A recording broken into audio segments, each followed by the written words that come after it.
All right, welcome back. I'm Luke. This is Luke at the Roost. It's your late night call-in talk show where I can give you advice on whatever might be going on in your life. If you'd like to give us a call, the number's 208-439-5853. That's 208-439-LUKE. Today is Sunday, March 15th, and let's get started with our intern here. He just started yesterday and already he's doing a shitty job. Devin, where's my coffee? We had a long discussion yesterday about how you were going to go down to the Merc and get me my black iced coffee, and you agreed, and it's not here. So what's the situation? Yeah. So basically, I thought you said Thursday. I wrote it down as Thursday. I have it in my phone and everything. I can show you. I was going to leave like an hour before the show to make sure I got it right. I'm really sorry, Luke. I can go right now if you want. The Mark closes at like midnight, right? I'll run down there. It'll take me 10 minutes. I'm sorry. No, the Merc closes at like 5 p.m. It's not open now. Come on, man. You got to do better than this. I mean, why would I want a coffee on Thursday? You knew that we were working today. Thursday's like 5 days from now. How is that helpful? Come on, man. Yeah, you're right. That doesn't make sense. I don't know why I wrote Thursday. I'm really sorry, Luke. I can go to the gas station right now, or there's that Allsups that's open late. It won't be the same, but it's something. This is my first day, and I already messed up. I'm sorry. Do you want me to go now or wait until the next break? Dude, there's no Allsups anywhere near here. There's a gas station in Road Forks 45 minutes away. By the time you went there and got back, the show would be over. That would be of no use to anybody. I mean, I need you to do better than this, or we're going to have to get another intern. Yeah, got it. I'm sorry. I'll set like 3 alarms for tomorrow, and I'll double check with you at the end of every shift what you need and when you need it. I wrote down the Mark, black iced coffee, before the show. I have it now. It won't happen again.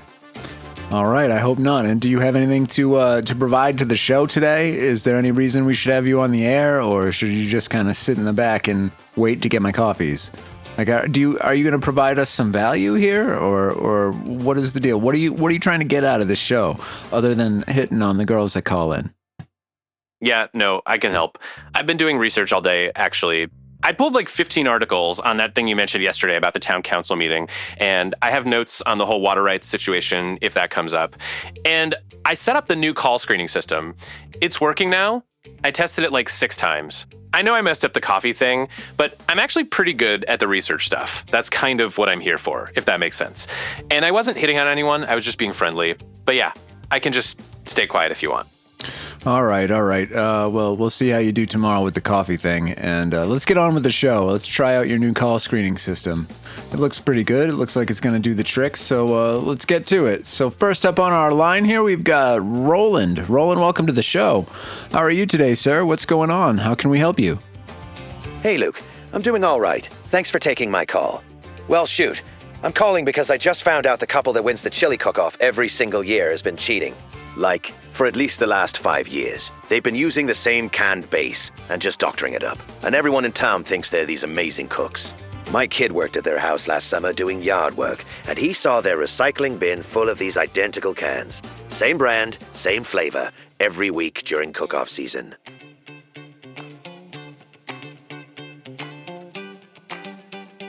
So I was just looking this up, and actually, most official chili cook-off rules say you can't use pre-cooked ingredients except for like canned tomatoes and sauces. But if they're using a full canned chili base, that's definitely against the rules at like every sanctioned competition. So yeah, they're for sure cheating, if that makes sense.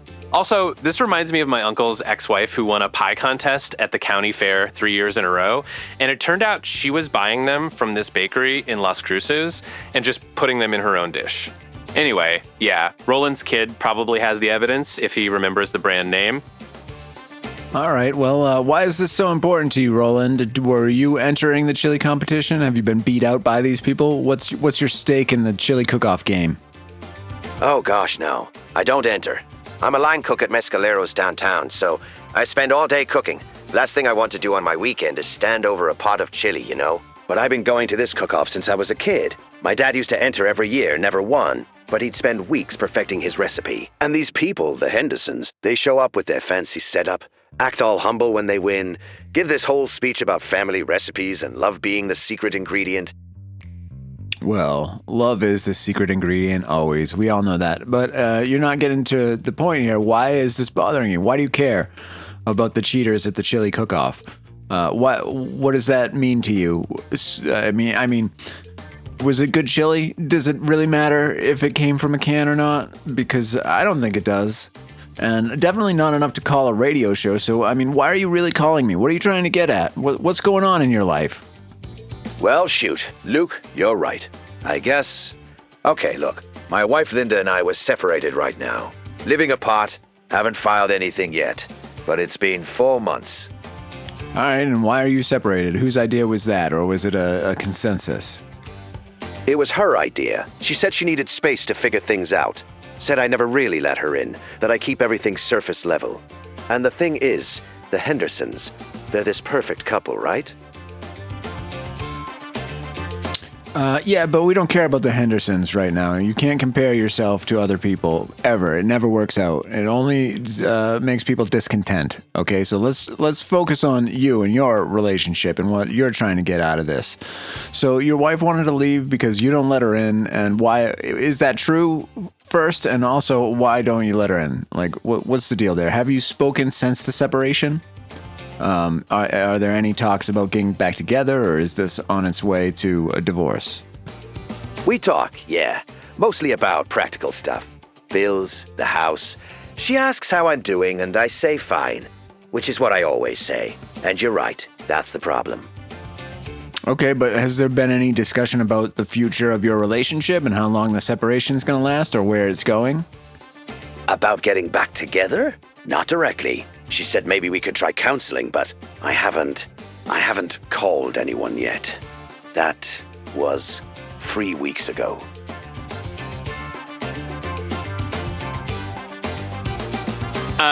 So I just looked it up, and couples counseling actually has like a 70% success rate, which is pretty good. So like 3 weeks isn't that long, but also it kind of is if she already asked about it, if that makes sense. This actually reminds me of when my mom and her second husband did the separation thing, and he waited too long to do the therapy, and she said it felt like he didn't actually want to fix it. He just wanted to say he tried. They're divorced now. Anyway, yeah, 70% is better odds than most things. Yeah, I don't know about the couples counseling. I mean, I tried it once too, and I found it to be largely a joke. I don't think there's a whole lot to it. Most couples are able to communicate. Maybe not most. I shouldn't say most. But I think the couples counselor, I don't know, it wasn't helpful for me. Maybe I didn't take it seriously enough. But it's very hard to take seriously because it's just nothing. It's just nothing. Like, talk to your wife, and if you can't, if you're not supposed to be together, then you won't be together. I mean, I went through the separation thing too, and to be honest with you, I wanted it to be a separation, and it didn't end up that way. And that's sometimes how things, roll. So what do you want? Do you want it to not be a separation, or are you ready to be done with the relationship? I want her back. I've been with Linda since high school, Luke. 38 years. She knows me better than anyone. Or I thought she did. But then she says I don't let her in. And I'm sitting there thinking, what are you talking about? Yeah, I understand. How old is Linda, if you don't mind me asking? If you were in high school, you were 38, that would put you somewhere around like early 50s? We talk every day. We've always talked. But I guess I don't... You don't what? I don't think you heard my question there. I asked how old you guys were. I am assuming that you're in your mid-50s. Is that true? Yeah, I'm 56. She's 55. So, I mean, 55 is post-menopause, right? So all the hormonal stuff has shifted. She's, I mean, effectively a very different person now. And you probably are too. I hadn't thought about that. Nobody ever does. That's what gets you. So, you're going around living your life, everything's great, and then people change. It's part of the human condition, I've heard. But I'm sorry you're split up, and if you want her back, and you haven't said that, maybe you should say it before the separation goes on too long and just fizzles out. You know, at least try and figure out where she's at with it, what she wants out of it. Like, what was the purpose of the separation? Was it so that you could spend time apart and kind of learn what it's like to be alone again and how much you miss the other person and rekindle your love that way? Or is it just like, I can't be near this fucking person for another minute? Like, where did that come from? She said she felt like she was living with a roommate, that we'd go through the motions, but I never told her what I was actually thinking about. And she's right, Luke. Like, I'll be painting the bedroom at 2 a.m. because I can't sleep. And she used to ask why I couldn't sleep, what was on my mind. And what was on your mind that you wouldn't tell her, I assume? Just work stuff, or something I read in a journal, or I'd be thinking about my brother Marcus, how he's doing better than me, always has. But I'd just say nothing, I'm fine, just restless. Yeah, well, maybe she wants something else in her life, and she doesn't want to say that either, because, I mean, you say you're fine, she does that too. So, who knows? I don't know.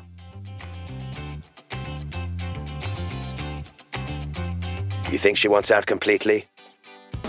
If she wanted the separation, it's been 4 months and she hasn't made any attempt to rekindle the relationship, then it seems that way, right? I mean, you should talk to her. You should ask. Just ask her flat out what she wants and see if this is worth holding on to or you want to move on. Well, shoot. I guess I've been avoiding that conversation because I'm afraid of the answer. Yeah, I think you know what the answer is. Maybe I do. Thanks, Luke. No problem, buddy. Good luck. It's a tough thing, and I mean, I don't wish it on anybody, but it seems to happen to everybody. Next up, we've got Doris. Doris, welcome to the show. How can we help you tonight? Hey, Luke. So I've been listening to you for a while now, and I figured I'd call in because I've got this thing that's been sitting with me, and I don't know what to do about it. I cheated on a test in college. How long ago was college? 21 years ago. I was finishing up my construction management degree at New Mexico State. Okay, well, I don't know that you have to worry about a test you cheated on 21 years ago. Did that have a significant improvement on your GPA or something? Like, would you not be where you are today had you not cheated on that particular test? Yeah, actually, it was the capstone exam for the whole program. I was borderline failing going into it. Had a rough semester, wasn't keeping up. And if I didn't pass that test, I didn't graduate. I copied off the guy next to me for most of it. Okay, and how has that affected your life so far? So, what do you do? What's your occupation? I'm a construction manager. I've been doing it for almost 20 years now. Good at my job, make decent money, got a crew that respects me. The degree got me in the door. Nobody would have even looked at me without it. Okay, well, that was probably a shady thing to do, but I mean, you know, whatever, it was 21 years ago. You did it, you got in the door, and you've been doing this for a long time, so you're qualified now, even if you weren't then. And, you know, you've learned a lesson, right? You didn't continue to cheat throughout your entire life and your career. You cheated that one time back in college on a test that you probably could have passed anyway if you really tried. Yeah, maybe. But here's the thing. I talk about integrity all the time, like constantly. With my crew, with my husband Mike, with anybody who'll listen.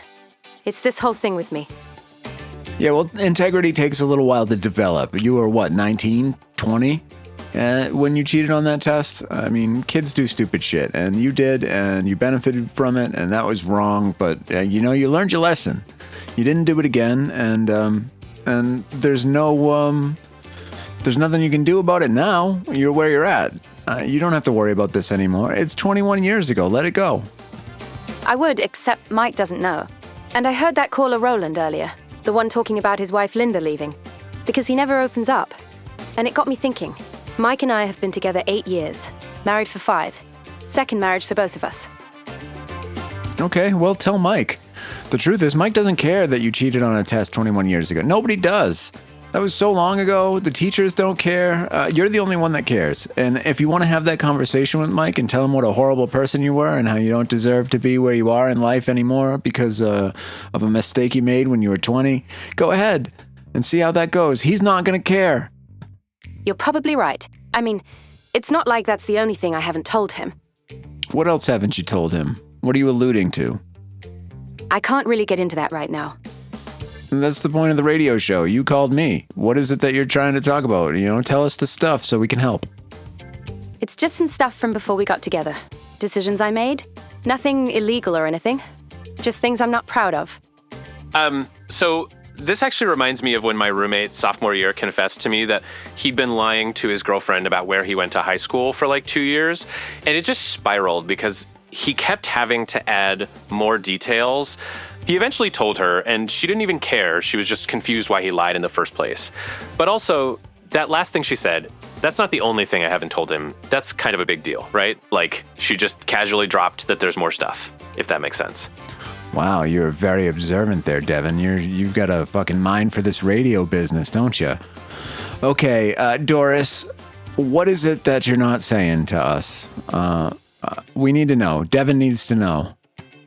Look, it's not about Mike. Not directly. It's about my ex from the first marriage. Okay, and what is it about your ex from the first marriage? Come on, Doris. Talk to us. We had a kid together. Mike doesn't know I have a daughter. She's 17 now, lives with her dad in Albuquerque. Well, yeah, that's a pretty big one. I mean, I don't understand how you can be in a relationship with somebody without sharing that level of information with your partner. What are you trying to do? What are you trying to accomplish in your relationship here? What's the point of it if you can't share that you have a kid? I don't see her. Haven't in years. When the marriage ended, it got ugly, and her dad got full custody. I tried for a while, but then I just stopped. It felt easier to start over clean.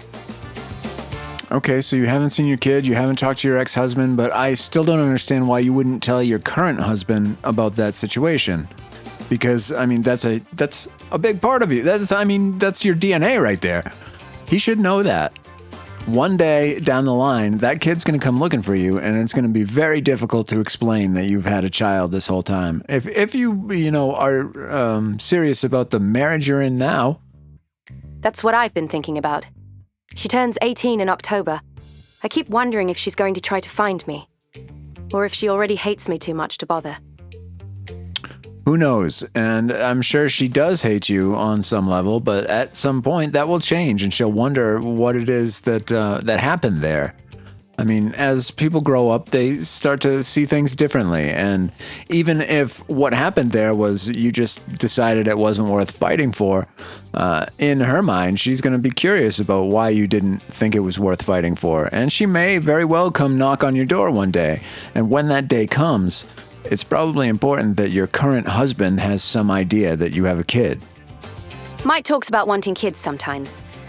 Not seriously, we're too old for that now. But he mentions it.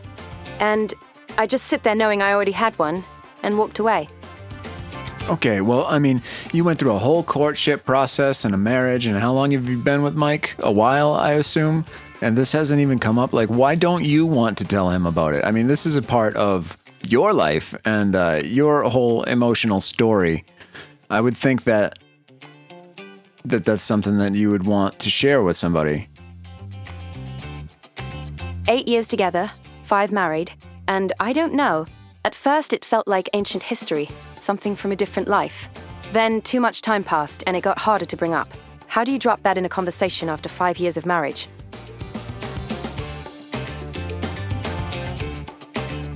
So I was just looking this up because I was curious, but actually around 6% of adult children are estranged from their mothers specifically.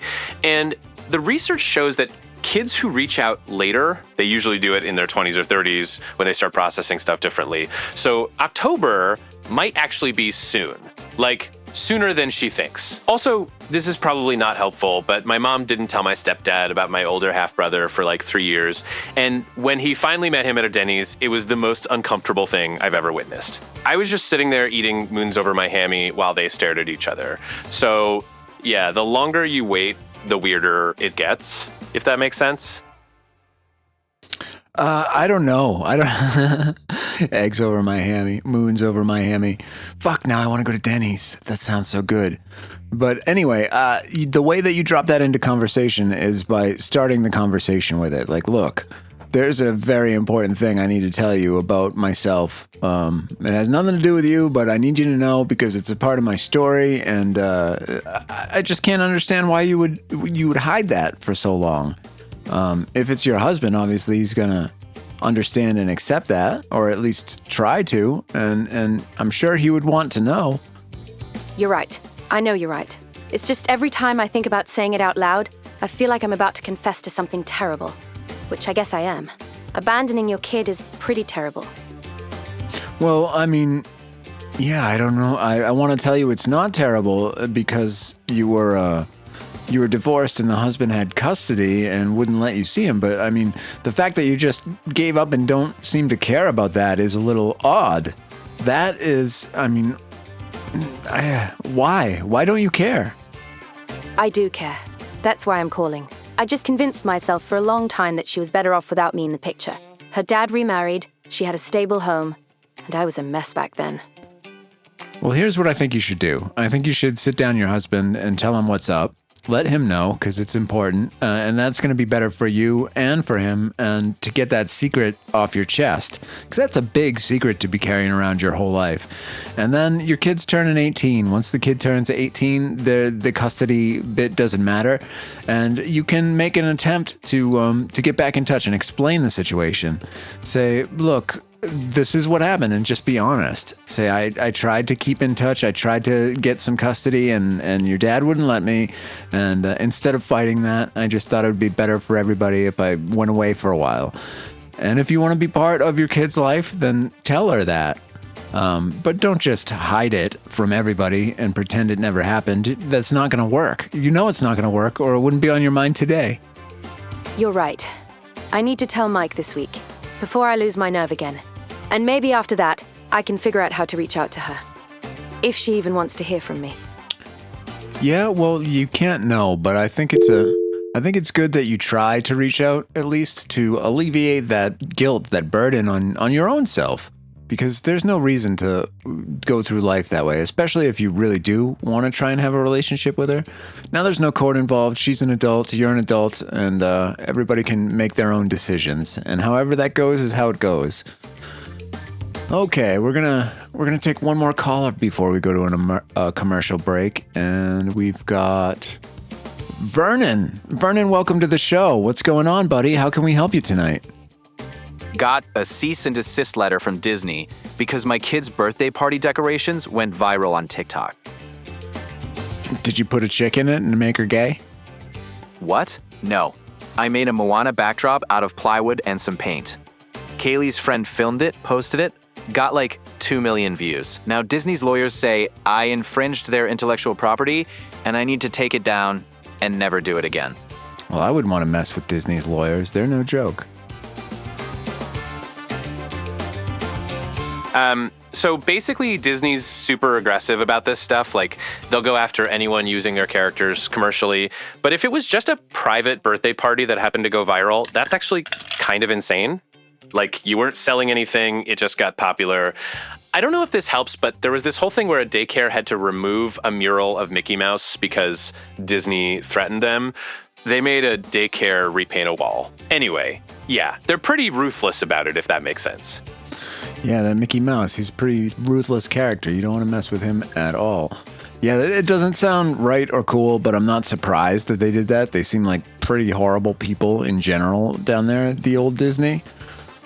But I don't think there's much you can do. Once it's gone out to social media, it's out there. You can take down the video, but I mean, somebody's got a copy of that.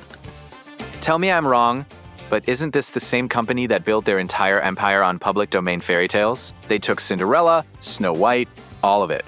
Made billions, and now they're coming after a dad in San Simon who spent $40 at the hardware store. Yeah, and you know what? You can go back after them too, because Steamboat Willie is now public domain.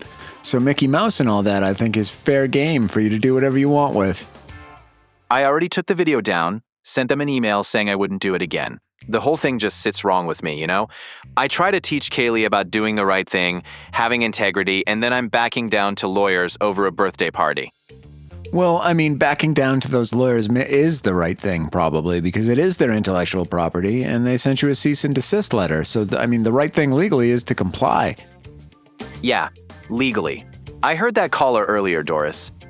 Yeah, and what do you have to say about Doris, the one that didn't make any attempt to continue a relationship with her kid?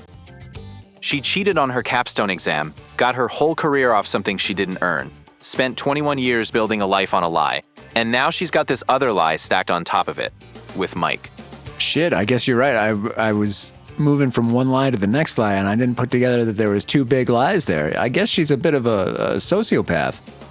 Jesus, Doris, you gotta stop the lying.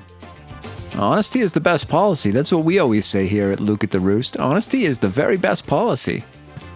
Tell me I'm wrong, but I cheated on a test in college too. Statistics final. Got me through the class I needed for my degree. Got me the job I have now in logistics. 20 years ago.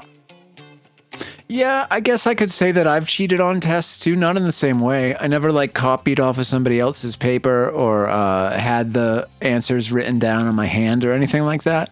But back when I started my career, I took a whole bunch of certification tests, and there were these exam prep PDFs, books that had the multiple choice questions and the answers in them almost word for word. And I just memorized them. But the thing is, if you're going to go through and memorize the answers to what's on the test, you've learned the material for the test. So is that cheating? Maybe. It's hard to say, but like we say, it's fucking 25 years ago now. I had the answers on my phone. Looked at it 3 times during the exam. Passed with a B. Never would have gotten through that class otherwise. Never would have gotten my degree.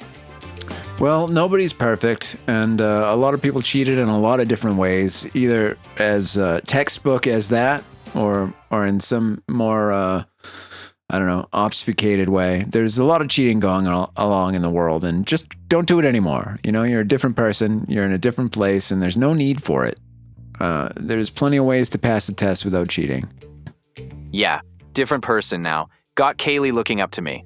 Her mom and I aren't married, which her family has plenty to say about, but we're doing it right otherwise. Teaching her integrity matters, and then Disney sends that letter and I fold immediately because I know they're right. Whatever. You know, you folded and that feels a little bit bad, but it would have felt worse to go up against 900 of Disney's best lawyers. You're not going to win that one. So yeah, just take it down. It was a birthday party. It's over. At least you got to have the party. They didn't ruin the birthday party or anything. They just told you to take the video down. Whatever, make a new video and use Steamboat Willie or something else. Or make a video about what douchebags they are and expose them that way if you feel like your manhood has been threatened and you folded unnecessarily. You know, go at them cleverly. I'm not going at them. I took it down. I'm done with it. All right. Well, thank you for the call. That's annoying that they did that to you. And, next time, stick it to them. That's what I say. Stick it to Disney. And now, ladies and gentlemen, it's time for a word from our sponsors. This episode is brought to you by Nile Nosh, the meal kit for people who've given up but still need to eat something. Look, we're not going to promise that it'll change your life. You're still going to die alone. But at least you can spend your remaining Tuesday evenings chopping vegetables you can't pronounce. Each box contains 3 meals that take 45 minutes to make when they could have taken 8, because suffering is the only authentic human experience. This week's menu: harissa glazed despair with quinoa, pan-seared regret over arugula, and our customer favorite, chicken thighs with preserved lemon and unprocessed trauma. Use code VOID at checkout for 15% off your first box. That's code VOID, because we're all just screaming into one. Nile Nosh. You gotta eat something. Might as well be complicated. We're all just screaming into the void. Here we go. Let's get some music. And next up on the line here, we've got Angie. Angie, welcome to the show. What's going on out there on your Sunday night? Hey, Luke. I'm sitting here in my kitchen at 1 a.m. watching my dad's security camera footage from 3 days ago, and I just watched myself steal $140 out of his wallet. Jesus, a bunch of criminals listening to this show. What the hell? Wow. Oh, what, Devin? What? So this actually reminds me of when my mom installed a nanny cam when I was like 14 to see if I was the one eating all the ice cream sandwiches. But it turned out it was her the whole time, and she'd just been sleepwalking. Anyway, I don't know if this helps, but there's this thing called kleptomania where people compulsively steal stuff they don't even need. And it's like a real disorder. It's not about the money per se. It's more like an impulse control thing. I looked it up once after my ex accused me of, never mind. But yeah, if that makes sense. Yeah, that makes sense. Thanks, Devin. We couldn't have done it without you. So why did you take the $150 and why are you watching his security camera footage right now? It was $140, and I took it because my dad, Frank, won't stop giving me money every time I see him. He's been retired for 2 years, and he's bored out of his mind, so he just shows up at my place with cash and lectures about oil changes. I told him 1,000 times I don't want his money. So I figured if I just took it without him noticing, he'd stop trying to hand it to me like I'm broke. Well, that seems like the absolute wrong way to handle this. Instead, what maybe you should have done was wait for him to show up and just give you the money. That way you wouldn't have had to steal it from him. So that answers half of my question. My other half of the question is, why are you watching his security cam footage? He gave me the login 2 months ago because he wanted me to check if his mailman was acting suspicious. I forgot I even had it until tonight. I couldn't sleep, opened my phone, saw the app and thought I'd see what the old man does all day. Turns out what he does is watch me walk into his house Thursday afternoon while he was at the hardware store, go straight to the kitchen counter where he leaves his wallet, and take the cash out. Yeah, that's not a very logical thing for you to have done, and neither is watching your dad's security footage camera. I mean, you could have definitely run into something you did not want to see.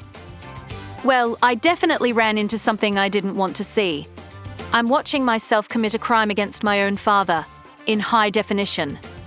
He's got one of those new cameras that does night vision. And everything.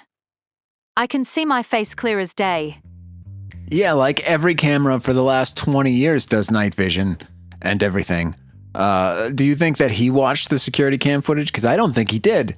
I think he's got that app on his phone and he's never going to look at that unless there's a reason to, unless he suspects somebody stole $140 out of his wallet. But why would his daughter, his loving daughter that he just gave $140 to, steal $140 from his wallet? That makes no sense. So, I mean, I don't know why you're bothered by this. You knew you stole the money. You obviously did it. So it's not surprising information to you.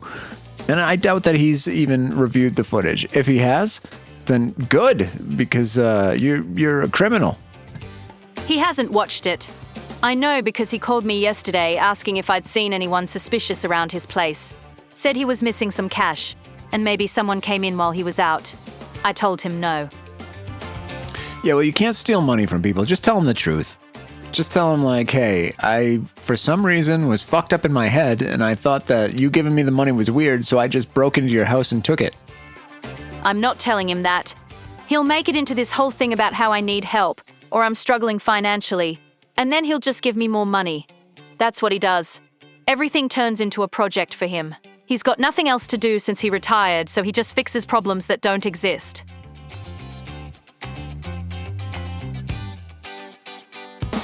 So I don't know if this helps, but I just looked it up and like technically, even if it's your dad, you can still be charged with theft.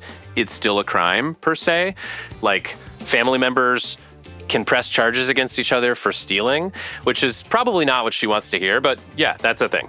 Also, this whole situation reminds me of when my mom found my journal in 8th grade, and I knew she read it, but she never said anything, so I just had to live with knowing she knew all this stuff about me. And it was like this weird silent thing between us for months, except in that case, I wasn't committing crimes. I was just writing about Jessica Ramirez. But same psychological feeling, if that makes sense. Yeah, it sounds like you do. You do need help. You can't, I mean, your thought process here is very, very broken, and you should talk to somebody about it because it doesn't make any sense. It's not on you to decide what projects are worth it for your father to do. Obviously, he thinks you need the money. Obviously, you do need the money because you broke in and took it from him. So just let him give it to you and fix the project. That's all. That's all. What you're doing is batshit crazy. I don't need the money. I work at the DMV. I've got a paycheck. I've got savings. He just decided 2 years ago when he retired that I'm his charity case because I'm divorced twice and I live alone and I build circuit boards in my spare time instead of dating. Oh, well, isn't life so horrible for you? You got somebody that loves you and wants to help you out and just gives you money for no reason. That's so terrible. Poor Angie. Jesus, stop it. Go tell your father you took his money so that he's not up at night wondering if somebody's breaking into his house and, like, threatening him. It's wrong. It's wrong, and you can resolve this issue. And just tell him to stop giving you money if you really don't want the money, or just shut the fuck up and accept the gift when it comes to you. He's not up at night. He sleeps fine. He's up at 5:30 every morning doing push-ups and eating oatmeal, and then driving around looking for things to fix. And I've told him to stop giving me money. Well, obviously, you keep taking the money, and if he doesn't give you the money, then you break in and take it anyway. So, I mean, part of this is on you. If you don't want the money, give it back to him. Or every time he gives you money, put it in an account and then buy him something nice at Christmas. I don't know what else you want me to tell you, Angie, but I think you're a psycho. I spent it. I bought an Arduino starter kit and some resistors. And I'm not a psycho. I just didn't want to have the conversation where he hands me cash and tells me I should really learn to change my own oil. Because mechanics are crooks. Yeah, well, I mean, you could learn how to change your oil, but that's dirty and a pain in the ass, and you don't have the tools, and just go to a mechanic and have your oil changed every 3,000 miles or whatever the fuck it is. And good for you on your Arduino, but still, this whole story is insane, and yeah, I don't know why you feel upset that your dad's giving you money and you're spending the money and then you're stealing the money and then you're spending the money and you're still upset and somehow he's the asshole. What's wrong with you, Angie? You need to talk to a therapist, not a radio show announcer, a therapist. I'm not upset he's giving me money. I'm upset that I'm 38 years old and he still treats me like I can't handle my own life. The money's just the symptom. And now I've got video evidence of myself proving him right by doing something completely stupid. Yeah, I guess you do. Good for you. That's a weird thing, Angie, and I think you need help. And I don't even know what to say to you. Next up, we've got Earl. Earl, welcome to the show. What's going on in your life? Is it as crazy as what Angie has going on? Because that was pretty fucking crazy. Hey, Luke. Appreciate you taking my call. First time, little nervous here. No, it's not that kind of crazy. Look, I run a landscaping company, right? Small operation. And about 6 months ago, I hired this kid, Mateo. Okay, tell us about Mateo. What are you calling for? And congratulations on your landscaping company. Thanks. So Mateo, he's 22, good worker, shows up on time, does the job. But here's the thing. 3 weeks ago, I'm at the nursery picking up some desert willow saplings. And I see Mateo there, with my girlfriend, Diane. They're laughing. She's got her hand on his arm, and when I walk up, they both get this look like I just caught them doing something. Uh-oh. That's not good. That's not good. Your girlfriend's out with your employee, the younger kid. Oh, you maybe did catch them doing something. That's what I thought. So I confront them right there, and Diane says they ran into each other by chance. Mateo says the same thing. But Luke, here's where it gets weird. I let it go. I didn't fire him. I didn't even really press Diane on it. Okay, so where does it get weird? Because last week, I see them again. This time, at the coffee shop on Bullet Street. Same thing, laughing, close, and when they see me, they get all awkward.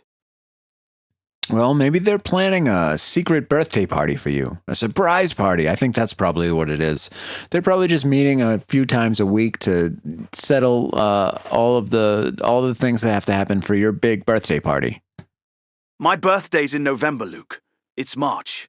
Yeah, but this requires a lot of planning. There's a lot of parts involved, you know? There's the catering, and then there's the Disney characters and all the lawyers that have to deal with that. So you don't know how many steps are involved in planning a birthday party for something like this. You're busting my balls here. Look, I know what this looks like, but here's the thing. When I mentioned it to Diane the second time, she got defensive and said I was being paranoid. And Mateo, at work, he acts completely normal. No, I don't think you're being paranoid. If they're hanging out together out outside without you there, that's inappropriate. And they both know that. So it sounds like something's going on. Regardless of what it is, it's inappropriate. And you're right to be unhappy about that. I don't know if that's the type of thing you can fire somebody for. It's your company, so maybe. I don't know. But you can definitely have a serious conversation with the girlfriend about it. That's the thing, though, Luke. I haven't had that serious conversation. I keep avoiding it, and I think I know why. Okay, why are you avoiding it? Because if I push it, if I really demand answers, then I have to deal with whatever the truth is. Right now, I can still go to work, still come home to Diane, still pretend everything's fine. The second I ask the real questions, that all falls apart. No, it doesn't. It's already fallen apart, and you know it, and it's bothering you, and you're calling a radio station about it. Like, you can't hide from what's going on. You're perceptive. You're going to have to deal with this one way or another. It's just going to get worse and worse. And you can put it off and ignore it for a little while and pretend like it's okay and, keep sleeping with your girlfriend and all, but it's going to fall apart. So I think you need to deal with it and stop being the cuckold here and man up. You're right. You're absolutely right. I've been acting like if I don't look at it directly, it'll just go away. But it won't. I need to talk to Diane tonight when I get home. Yeah, if you don't address that, you might have a child you're not expecting coming very, very soon. So with that, ladies and gentlemen, we're going to have to take another break for a word from our sponsors. I'm just going to say it. Your penis isn't working. I said it. It's out there now. The word is in the air. We're all adults. Some of us are adults whose penises work, and some of us are adults who are listening very carefully right now while pretending to adjust the radio so the person in the passenger seat doesn't see their face. It's fine. It happens to, and this is the real number, roughly half of all men over 40 at some point. Half. You're not special. You're not broken. You're not the first guy this happened to, and you're not going to be the last. You're just the guy it's happening to right now. And right now you have two options. Option 1, do nothing. Keep staring at the ceiling. Keep blaming the altitude, the stress, the medication, the alignment of Mercury, the fact that you ate dairy, none of which are the problem.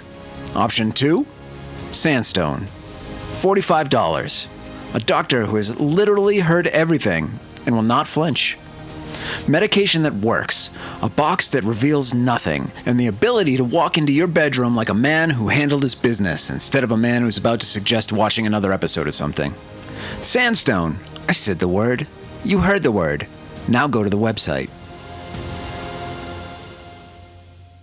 All right, and we are back. Not a bad job there, Devin, and it looks like our phone systems are working pretty well, so you might not be completely useless after all. You're still going to have to work on getting the coffee, though, because that was a serious fumble. And I don't know how many more fumbles that I have in me before we're going to have to, find another intern. But next up on the caller list here, we've got our buddy Silas. Silas, welcome back to the show. What's going on down at the Wellspring, my friend, brother? Luke, good to hear your voice, brother. Listen, Marcus left, packed up his truck yesterday morning and drove off. All right, problem solved. It sounds like everything's good down there at the old community. Yeah, that's what I thought at first, too. Something about it just doesn't sit right, though. He didn't say goodbye to anyone, didn't go through a closing ceremony, didn't have a final circle with the community. Just... Hey, man, you gotta let people go. And it sounds like he was being a pain in the ass anyway, so good riddance. You're right. You're absolutely right. And I know that. I do. But here's the thing. He left a note in my office. Just sitting there on my desk when I came in yesterday afternoon. And it said, he was sorry for disappointing me. Again. Well, it doesn't sound like he really disappointed you. I think you're better off with them both out of the picture because that was really bothering you for a long time. And now Kara and Marcus are gone and you can focus your full attention back on your flock. That's just it though, Luke. The more I think about it, the more I realize Kara leaving didn't bother me nearly as much as Marcus leaving does. And that note, sorry for disappointing you again. Brother, that's the second time he said that to me. Remember when he told me at 2 in the morning that he stayed because he didn't want to let me down? I keep reading that note, and I'm asking myself, what did I do? What did I say to make this man feel like his whole life choice was about not disappointing Silas? I don't know. You haven't given me any indication that you're operating in that way and making people feel like they need to live up to your expectations. Are you? Tell us about what a normal day is like at the Wellspring. Why might people be thinking you're overpowering or hard to live up to? A normal day. I mean, we wake up around sunrise, share breakfast together as a community. Everyone has their tasks, garden work, maintenance, someone's always cooking. We have morning meditation, then people do their own thing during the day. Evenings, we gather for dinner, maybe some music, conversation. Okay, but none of that seems to have anything to do with living up to your expectations. What is it that you expect out of your people at the Wellspring? What makes you think that Marcus might have had a reason to disappoint you? What ideals are you pushing them to live up to? Well, we have the unbinding ceremonies twice a month. That's where we shed our conditioning, our shame about our bodies, and our desires. And I lead those. I guide people through letting go of what society told them they should be. Okay, so you guide them through the unbinding ceremonies, but that's only twice a month, and he didn't leave during an unbinding ceremony. And after the ceremony, is there still some other reason that you think somebody in your community might feel like they have to live up to your expectations? Have you set your expectations? And that's what I'm trying to get to, Silas, so help us out here. Yeah, okay. Fair question. I guess I do talk a lot about the current. About flowing with it, not resisting it. And I've probably said more than once that people who leave are choosing fear over growth. Yeah, okay. I hear that. I'm hearing what you're saying. You talk about the current, flowing with the current, and you recommend that people don't leave, but I don't think that's enough. I think there's something else underneath here that you're not telling us about. I want you to be completely honest with me and the listeners at home and tell me what it is that you think that Marcus is talking about.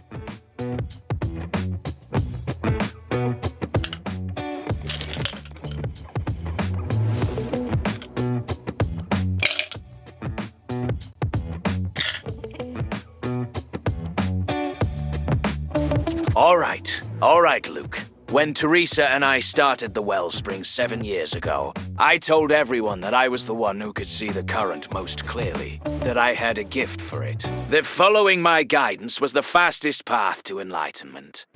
Okay, and then what is that guidance, other than have the unbinding ceremonies twice a month?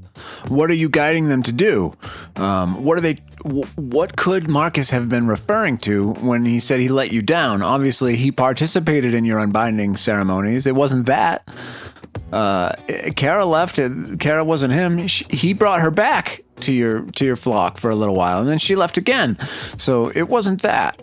What do you think it was that he was felt like he was undercutting your expectations on? The shared intimacy nights. I teach that possessiveness is ego, that true love means letting go of ownership. And Marcus, he participated, but I could always see it in his eyes. Okay, well, that's pretty understandable. You got to see where somebody might feel that way when you're letting somebody else bang your wife. Even if they do see the current very clearly, that could get under somebody's skin a little bit. So do you think what you're doing is still the right thing to do? Do you think that the other people in your flock are feeling the same way? Or do you think that Marcus... good riddance to him. It's bothering you. You keep calling in, talking about Marcus. Marcus has obviously made a huge impression on you. Is that just because you enjoyed the company of Kara? Or was it that you enjoyed the company of Marcus? No. It's not about enjoying anyone's company in that way. Marcus was one of the first people to join us. He believed in what we were building, when it was just me and Teresa and 3 other people living in tents. He helped me dig the wells, build the structures. Yeah, well, I understand that, but you just said yourself that it was the shared intimacy nights that you thought is what drove him away. And why do you think that is? Because he never actually wanted to participate. He did it because I taught that it was the path to transcendence. And now I'm sitting here wondering if I convinced a man to do something that went against everything he believed in just so he could stay in my good graces. Well, isn't that what a leader of a society like your own does? Isn't that literally your job? Is to convince people to do what you think is best because you see the current more clearly than anybody else? I don't understand why this is bothering you. That seems like everything's working as designed. You're right. You're completely right, and that's what's making me sick to my stomach, Luke. Everything is working as designed. I designed a system where a good man felt like he had to betray his own values to avoid disappointing me. All right. Well, now that you've come to that conclusion, what are you going to do about it? Are you going to say no more shared intimacy nights? Like, how are you going to make good on this? Or are you just going to ignore it and move on? What's your path forward? What does the current tell you? I don't know. That's the honest answer. If I cancel the intimacy night, am I doing it because it's right, or because I'm afraid more people will leave? And if people do leave over it, doesn't that prove they were only there for that anyway? Something about it just doesn't sit right either way. Well, there's a couple of things there. The intimacy nights they're not a requirement, right? People don't have to participate if they don't want to. The people that, or is it a requirement? Do you make them participate? And also, who's really benefiting from the intimacy nights? What are they supposed to provide to the people that aren't you? I mean, what you get out of it is pretty apparent, but what does everybody else? They're not technically required, but when the founder of the community teaches that participation is how you shed your ego and find true freedom, and when everyone else is participating, what choice does someone like Marcus really have? And who benefits? So I just looked this up real quick, and there's actually a term for this. It's called coercive control, where like technically nothing's required, but the social structure makes it so people can't really say no without consequences, if that makes sense. It's like a pretty well-documented thing in group dynamics research, which this is going to sound weird, but this is kind of reminding me of my sophomore year roommate who started this voluntary house cleaning rotation, but then would get really quiet and disappointed if you didn't do it. And eventually I was scrubbing the bathroom at 2 a.m. just so he wouldn't give me that look. Anyway, yeah, the not technically required thing is actually like a whole studied phenomenon. Well, yeah, I bet it is. This is Silas. He's a well-studied man. I think Silas, I think you benefit, right? That's what's going on. The leader benefits from the shared intimacy nights. And like Devin just told us, people do feel that it is required, even though it's not. And it seems like you would know that, right? Because you're not a dumb man. Yeah, I know that. The more I think about it, the more I've always known that. Teresa told me 2 years ago that some of the younger women felt pressured, and I told her they just needed more time to work through their conditioning. Yeah, or maybe you need some more time to work on your leadership so that they don't feel pressured. And if you truly want to have those shared intimacy nights and you believe in that for spiritual purposes, make it truly optional and make sure that you let everybody know that they don't have to participate. You don't require that of them. It is not something that's going to disappoint you or keep them out of the grace of the current. If they don't participate, just let them know it's okay. And when they're ready, if they want to, then it's open to those that are willing. How's that sound? Is that a good enough way to move forward here? That sounds like the right thing to do. But Luke, if I do that, and half the community stops coming to the intimacy nights, then I have to face the fact that half my community has been doing something they didn't want to do for years, because of me. Well, sometimes leaders make mistakes, and the best thing that you can do, Silas, is live up to that and acknowledge it and course correct if you have to. So it sounds like an interesting study to me. I think you should do that and see if you lose half your members, then okay, you were pushing too hard. But if they come back, then maybe you found a better way. It's okay to grow in your leadership style and your ideals. That's to be expected, even for you, even for the leader, mostly for the leader. Like, nothing stays the same, and if you stay dug in that you were right the whole time and don't give yourself any room to improve, that's not really the best leadership. So I think this is about you becoming a better leader. You're right. I'll call a gathering tomorrow. Tell everyone that the intimacy nights are truly voluntary from now on, and that choosing not to participate doesn't mean you're less committed to the Wellspring or to the current. And I need to apologize to the people who felt they had no choice. Yeah, I think that's a good way to move forward, and that you should also introduce another ritual for those that don't feel like the shared intimacy nights are for them.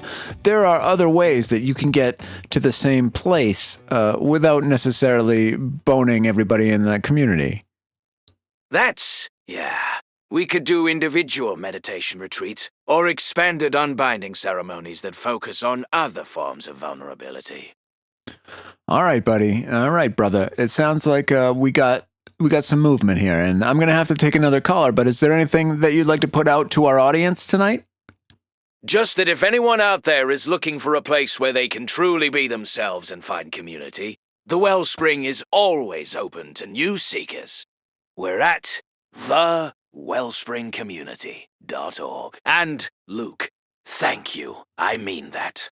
Hey, you're welcome. And I think maybe you could give some guidance to our new intern, Devin, here.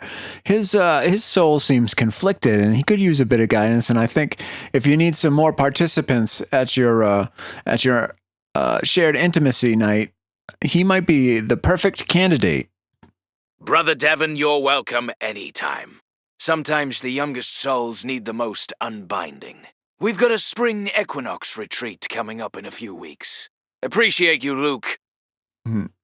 Appreciate you too, buddy. You have a wonderful night. And what do you think of that, Devin? Would you go do a shared intimacy night with Silas at the Wellspring? I mean, I don't really know what that is per se, but it sounds like a couples thing. I'm not really looking to do that with Silas specifically. No offense to him or whatever, but that's not my situation. I went to one of those Tantra workshops once with my ex, actually, and we got asked to leave because she wouldn't stop laughing during the eye contact part. It was like $45, and we were there for maybe 20 minutes. So I guess it depends on what the vibe is, but probably not, if that makes sense. Yeah, I think you know what the vibe is down there at the Wellspring. It's a community with an unbinding ceremony and the intimacy nights, and they worship this the flow of the current. I don't fully understand it, but Silas seems like a pretty decent dude. I think you'd like it a lot. But here's what I'm trying to get at. If you forget my coffee one more time, I'm sending you down to Silas. Yeah, okay, got it. I'll get the coffee. I'm not trying to go to the Wellspring. I looked it up earlier, actually, when that caller mentioned it, and there's like almost no information online about it, which is kind of weird. Just a Facebook page with no posts since 2019. So I don't really know what the unbinding ceremony is, but I'm good. I'll have your coffee tomorrow, Luke. Black iced coffee from the Mark before the show. I promise. All right, you better. And next up, we've got, let's see, another caller here. We've got Shonda. Shonda, welcome to the show. How can we help you tonight? Hey, Luke. All right, so here's my situation. Hit me with it. My kid's little league coach. Great guy. Been coaching for 3 years. The kids love him. Parents think he walks on water. I found out he did 15 years for armed robbery in another state. He's been clean ever since. Completely turned his life around. But nobody here knows. And I'm sitting on this information wondering what the hell I'm supposed to do with it.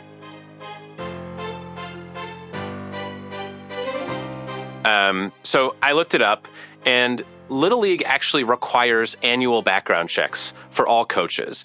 Like, it's a national policy. They do a nationwide criminal search and check the sex offender registry. So if he's coaching now, either he passed that check or the league isn't following their own rules, which is a whole separate issue, if that makes sense. Yeah, that's what I thought. So it sounds like he passed a background check. Honestly, Shonda, for armed robbery, that's kind of cool. You know, if he robbed a bank or whatever, or robbed a plane or whatever it is he robbed, that's a cool thing. That's not like a kiddie touching thing. So I wouldn't be too concerned about it. He turned his life around. He's did his time or didn't do his time. It doesn't really matter. But as long as he's a good coach and there's no weird sexual stuff going on there, I think you can let that go. Yeah, I mean, you're right. That's what I keep telling myself. Well, you don't have to let it keep you up at night, because he's not teaching your kids how to rob banks. Like, you don't have to worry about that. His stuff is done. Was pretty cool. We like him for that. This is America. So, go team. That's what I say. All right. Appreciate it, Luke. You're very welcome. Glad I could help you. All right, ladies and gentlemen. Well, thanks for tuning in with us again tonight. Devin, what did you think of today's show? Did you think this went better than yesterday's show? Yeah, honestly, I think it did. Like, yesterday felt kind of all over the place, but today people were actually calling in about stuff that mattered to them. That guy with the RV situation and the woman talking about her sister. Those felt real, if that makes sense. I don't know if the numbers were better or whatever, but it felt like people were actually listening and wanted to talk. So yeah, I think today was good. I mean, except for me forgetting your coffee, but the show itself was better. Yeah, I think it was a pretty decent show, too. I don't know what show you were listening to, because there was no guy with an RV situation or a woman talking about her sister, so obviously you're not paying attention. But I think the show went pretty well. What do you think we should do differently for tomorrow's show? Anything? Do you have any suggestions to make the show better? Yeah. Sorry. I don't know why I said that. I think I was thinking about yesterday or something. I was paying attention. I just got confused for a second. For tomorrow, I don't know, maybe we could do like a theme or something. Like, if there's a topic people are actually talking about around here, we could lead with that instead of just taking whatever calls come in. Or I could pull some local news stuff and we could have like 3 things ready to go in case it gets slow. I noticed today there were a couple dead spots where we were just kind of waiting. But I don't know, you're the one who's been doing this. I'm just saying what I noticed, if that makes sense. Yeah, that makes sense. We've tried some theme-related things before. The thing is, the themes around here are, do you remember what Lordsburg used to be like 50 years ago with a picture? So that doesn't really translate that well to radio. It's kind of, I don't know. We'll see what we could do. I like the idea of the local news stuff, though. So why don't you work on that? We'll think about some local news situations and see if we can make tomorrow's show even better. Yeah, I can do that. I'll pull some stuff tonight and have it ready before we go on. I'll look at like the town council stuff, any county news, maybe some state things that affect people here, and I'll make sure it's actually interesting, not just like budget reports or whatever, things people would actually want to call in about. I'll have it organized so you can just grab whatever you need, and I'll have your coffee. All right. Well, ladies and gentlemen, it's been another successful show. Thanks for tuning in, and we'll talk to you again tomorrow.